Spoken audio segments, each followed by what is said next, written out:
यो हो पृथ्वी हाइवे। नमस्कार, फेरि पनि आज अर्को भिडियोमा तपाईलाई स्वागत छ। मुगलिन हुँदै मलेखु काठमाडौँतर्फको यात्रा रहेको छ र आजको भिडियोमा तपाईलाई यिनै दृश्य देखाउने प्रयास गर्दैछु। भिडियोलाई अन्तिमसम्म हेर्नुहोला।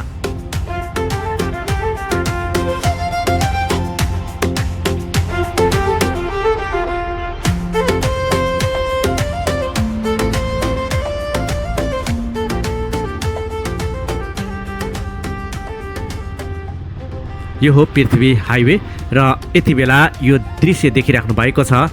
यहाँ यस्तो छ, यो निर्माण भइरहेको छ। अहिले भने विस्तारको क्रममा रहेको छ। अहिले भने यो सडक विस्तारको क्रममा रहेको छ। जुन पृथ्वी हाइवे अहिले भने मुगलिन, मलेखु, नागढुङ्गा र त्यसै गरी काठमाडौँसम्मको विस्तारको क्रममा रहेको छ। र अहिले म यो दृश्य देखाउँदै र यात्राको क्रममा देखिएका विभिन्न दृश्यहरू पनि देखाउने प्रयास म गर्छु। भिडियोलाई अन्तिमसम्म हेर्नुहोला।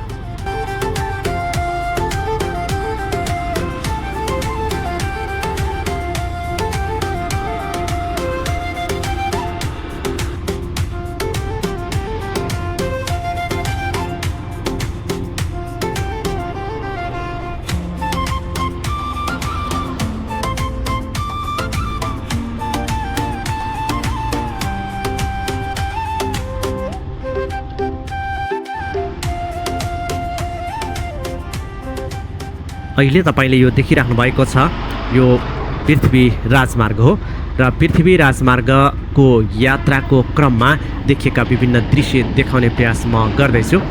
अहिले यतापट्टि जुन देखिराख्नु भएको छ यो त्रिशुली नदी हो र त्रिशुलीको तिरैतिर यो पृथ्वी राजमार्ग भने अगाडि बढ्दैछ।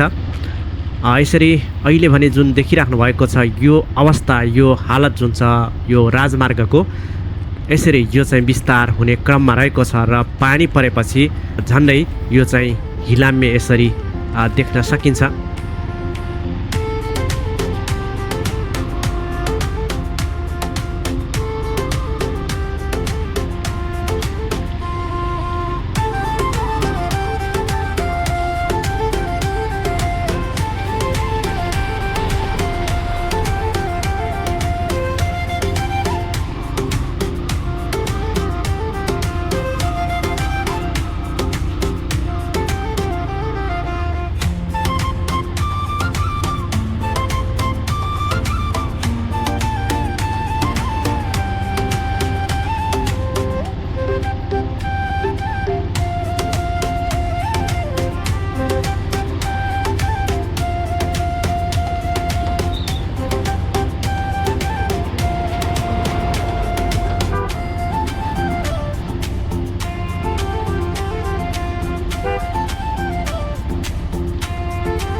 कुरिनटार कुरिनघाटबाट निकै अगाडि आइसकेको छु। योभन्दा अघिल्लो भिडियो मुगलिनबाट चुम्लिङटारसम्म र जुन चाहिँ सुपर त्रिशुली हाइड्रो पावरको पनि दृश्य देखाउने प्रयास गरेको छु। त्यस भिडियोलाई हेर्नुहोला। र अहिले भने म यात्राको क्रममा छु, जुन चुम्लिङटारदेखि निकै अगाडि आइसकेको छु र तपाईलाई यो दृश्य देखाउँदै अगाडि बढ्दैछु।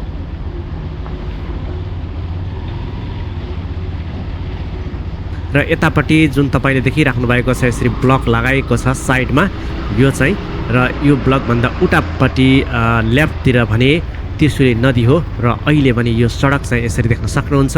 यहाँ विस्तार भइरहेको छ, साइड बार चाहिँ निर्माण भइसकेको छ भने अब यहाँ पिच बनाउन बाँकी छ र धेरै ठाउँमा यो खास गरी मुगलिन कटेपछि चुम्लिङटारदेखि लगभग चाहिँ मलेखुसम्म निकै असहज छ। अहिले अझै बनिसकेको छैन। कतै कतै भने छोटो छोटो दूरीमा पिच बनेको देख्न सकिन्छ, तर त्यो दृश्य पनि म आज देखाउँछु नै। र अहिले जुन यो स्थितिमा छ यसरी चाहिँ यात्रा गर्नुपर्ने हुन्छ। यतापट्टि अल्गो पहाड छ भने अर्को साइडमा भने त्रिशुली नदी रहेको छ। यो नदीको किनार भने काठमाडौँ पुग्न सकिन्छ र अहिले भने यो खालको छ र तपाईँ यो सडकमा यात्रा गर्दै हुनुहुन्छ भने पक्कै पनि यो दृश्य देख्न सक्नुहुनेछ र यो सडकमा यसरी यो स्थितिमा यात्रा गर्नुपर्ने हुन्छ जुन चाहिँ म तपाईँलाई देखाइरहेको छु।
कतै भने केही दूरी पार गरिसकेपछि यस्तो मजाको चाहिँ पिच देख्न सकिन्छ। हेर्नुहोस् त यस्तो शानदार बनिसकेको छ। जुन बनेको छ साइडमा यसरी साइडबार लगाइएको छ, उतापट्टि त्रिशुली हो र यतापट्टि पहाड र यसरी मजाले बनाइएको छ। हो यसरी चाहिँ सर र यात्रा गर्न चाहिँ सकिन्छ। यो ठाउँमा हेर्नुहोस् यो सर र पुरै यो यति फ्यान्टास्टिक भ्यू देखिएको छ। यहाँ हेर्नुहोस् त यसरी बन्दैछ र पिच चाहिँ केही दूरीमा चाहिँ यसरी मजाले आनन्दले यात्रा गर्न सकिन्छ। यो दृश्यमा जुन देखिएको छ अति सुन्दर अति राम्रो छ। सडक पिच बनिसकेपछि र यसरी नै सबै ठाउँमा बनिसकेपछि यो तरिकाले नै देखिनेछ।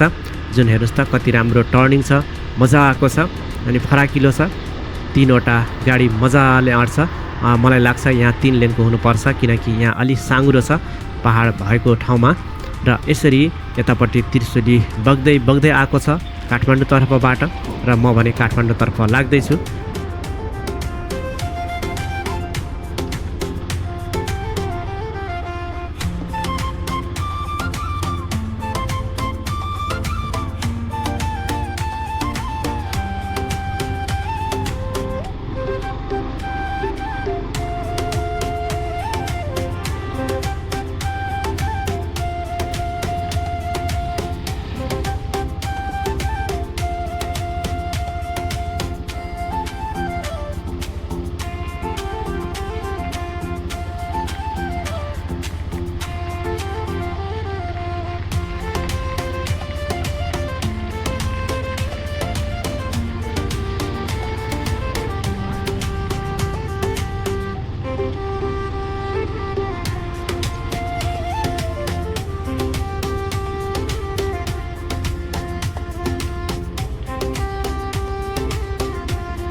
यसरी म आज तपाईलाई पृथ्वी राजमार्गको यात्रामा देखिएको विभिन्न दृश्य अवस्थाको दृश्य म आजको भिडियोमा देखाउने प्रयास गर्दैछु। र अहिले भने तपाईले जुन यो दृश्य देखिराख्नु भएको छ र म भने यो दृश्य देखाउँदैछु जुन चाहिँ असहज छ। यसरी यो लगभग मलाई यो यात्रा गर्दा बुटल नारायणगढ सडक खण्डको करिब 7 वर्ष अगाडिको अवस्था जुन थियो त्यो खालको स्थिति भने अहिले यो यहाँ कतै त्यो महसुस गर्न सकिन्छ यो सडकमा यात्रा गर्दा।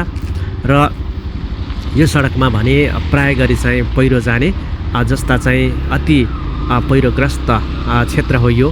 यो दृश्य म तपाईलाई देखाइरहेको छु। र यो सडक चाहिँ छिटोभन्दा छिटो बन्नुपर्छ, किनकि यो भनेको एकदम मुख्य राजमार्ग हो। काठमाडौँबाट मुगलिन जानको लागि काठमाडौँबाट पोखरा, नारायणगढ र सबै करिब करिब चाहिँ यो सबै ठाउँमा चाहिँ यो जानलाई यो सडक चाहिँ प्रयोग गर्नुपर्ने हुन्छ, जसले गर्दा यो सडक चाहिँ छिटै बन्नुपर्छ। तर धेरै ठाउँमा चाहिँ बनेको पनि देख्छु, यो पिच सडक बनिसकेको पनि छ र जहाँ बनेको छ निकै राम्रो बनेको छ।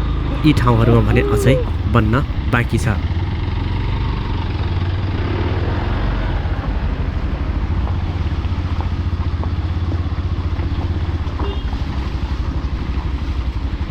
यो सडकमा यात्रा गर्दा यी दृश्यहरू देख्न सकिन्छ। कतै पुलहरू निर्माण भइरहेको छ भने कतै साइड बारहरू बन्दैछ भने कतै पिच पनि बनिरहेको अवस्था छ। तर अहिले भने आज यो यात्रा गर्ने क्रममा कतै काम भइरहेको देखिनँ मैले। र जे होस् यो सडक चाहिँ बन्दैछ र कतै त्यस्तो दृश्य छ भने त्यो दृश्यलाई पनि कैद गर्ने प्रयास आजको भिडियोमा गर्छु। र यसरी म अगाडि बढ्दैछु र तपाईँलाई यी दृश्यहरू देखाउने प्रयास गरिरहेको छु।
यहाँनिर चाहिँ बन्दैछ है। यहाँ साँगुरो छ र साँगुरो भागमा यहाँ बनाउँदैछ। डोजरले उतापट्टि हाल्ने काम गर्दैछ, फिलिङ गर्ने काम गर्दैछ। यसरी यो र यतापट्टि भने तपाईँले यो टिप्पर देख्न सक्नुहुन्छ। टिप्परले यहाँ चाहिँ यसरी यो फिलिङ गर्ने काम गर्दैछ भने यता भने डोजरले समाउने काम गरिरहेको छ। यो दृश्य चाहिँ अहिले म देख्न पाएँ र यहाँ पनि अलि साँगुरो छ। मलाई लाग्छ यो 3 लेनको हुनुपर्छ यहाँ, र अलि फराकिलो ठाउँमा 4 लेनको छ भने अलि साँगुरो ठाउँमा 3 लेनको पिच सडक हो कि जस्तो पनि मैले देख्दा यो दृश्यमा त्यसरी अनुमान गरेको हुँ। र यसरी सर र अब बन्दैछ यो पृथ्वी राजमार्ग पनि। अझ कति समय लाग्छ होला यो निर्माण हुन तपाईँले कमेन्टमा लेख्नुहोला र कहिलेदेखि यो बन्दैछ र अब भने कति समय लाग्छ होला त यो निर्माण हुन। तपाईँले आफ्नो विचार अनुमान व्यक्त गर्नुहोला कमेन्टमा।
खाल्टा खुल्टी छ, हिलाम्मे छ र यो हिलो पार गर्दै भने अगाडि बढ्नुपर्ने हुन्छ यो पृथ्वी राजमार्गमा यात्रा गर्दा।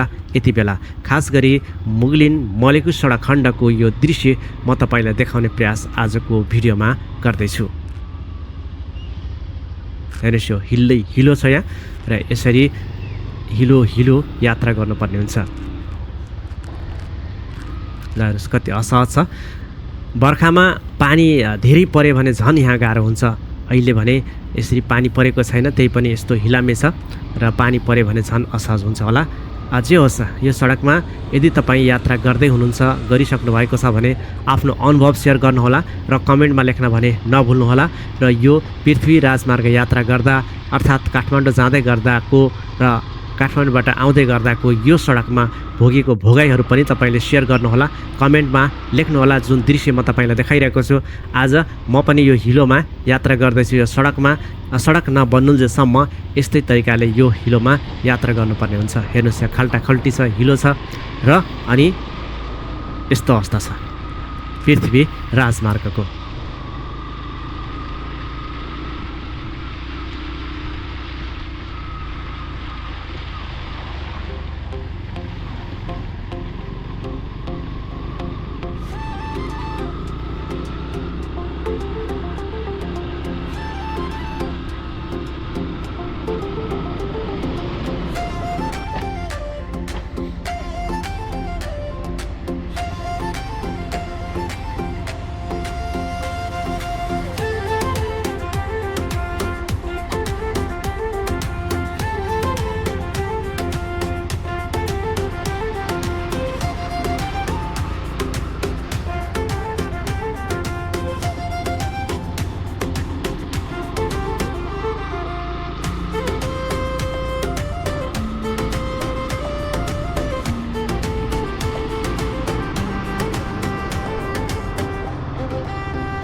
र हिलो हिलो पार गरेर अब भने एकदम सहज ठाउँमा आइसकेको छु। यहाँ पिच बनेको सर देख्न सक्नुहुन्छ र यसरी यो यात्रा गर्दै गर्दा म भने मलेखु आइपुगेको छु यति बेला र चुम्लिङ टारदेखि यहाँसम्मको दृश्य देखाउने प्रयास आजको भिडियोमा गरेँ र यहाँबाट अगाडिको दृश्यहरू पनि देखाउने प्रयास गर्छु। अगाडि यहाँ लगभग पिचको यात्रा सहजै रूपमा गर्न सकिन्छ, किनकि विशेष गरी अप्ठ्यारो भनेको मुगलिनदेखि मलेखुसम्म रहेछ भन्ने कुरा चाहिँ मैले आज यो यात्रामा देखेँ।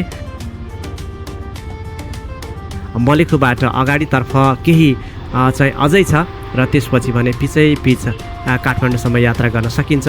यिनै दृश्य देखाउँदै आज भने म अन्त्यमा छु। भिडियो हेर्नुभयो, तपाईँलाई धेरै धेरै धन्यवाद। फेरि पनि अर्को एपिसोडमा भेट हुने नै छु। तबसम्मको लागि म बिदा हुन्छु। हस्त नमस्कार।